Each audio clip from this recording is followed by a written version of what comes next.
We had Andy Katz on last week. I think it was a week ago today. He believes it's going to be a while for Chris Beard before he gets another opportunity. You're on top of it. You know kind of the ins and outs. First of all, the future of Beard, and second, Chris Del Conte. Has Rodney Terry got a legitimate shot at this job, or are you hearing other names that are on a short list?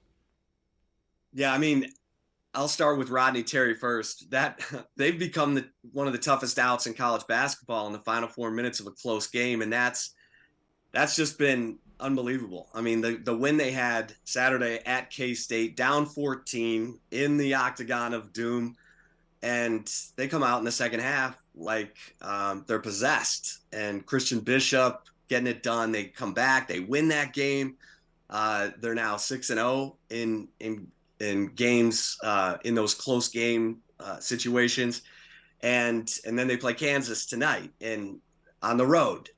And Rodney Terry said, "I've never seen this where you play on the road on Saturday, turn around and play again on the road on Big Monday. Usually you get one of those at home." But Rodney Terry, what's sad for this staff and the players, and I think Tyrese Hunter, the talented transfer Big 12 freshman of the year, has struggled with this. His numbers fell off a cliff when Beard was suspended on December 12th, and he's struggled to kind of get it back. He's shown flashes, had a good second half against K-State, but what this team is doing in terms of pulling together and rallying around each other, because none of them asked for this.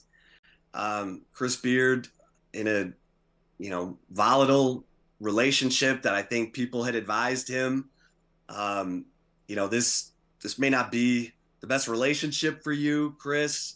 And then it blows up the way it did.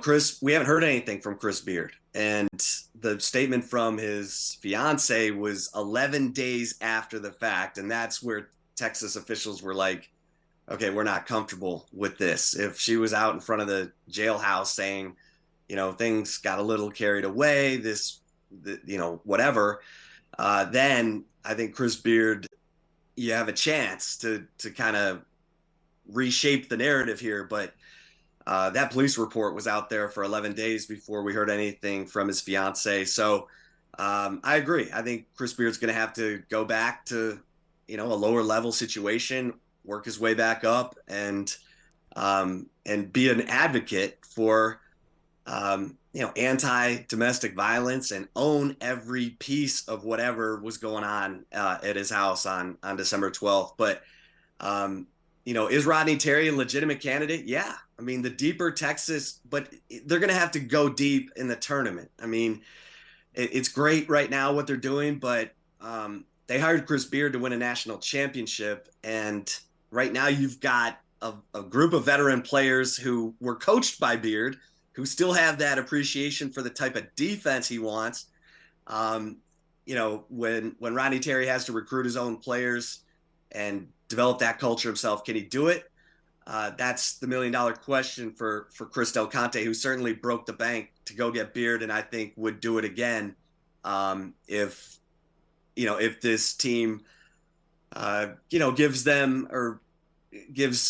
Del Conte reason to believe that he needs to go get a guy who's already done it. Well, was Alabama's Nate Oats going to be in that mix before Greg Burns? I think so. Yeah. I mean, Oats, Musselman, those were guys I think Texas was looking at when they hired Beard. So, those guys are the hot, coaching names out there. And I will say that Texas, Chris Del Conte, they're laying low. I mean, I'm sure there's back channel, this and that, but, they're letting Rodney Terry do his thing, and we'll see. I mean, Fisher only had to do it for the actual NCAA tournament.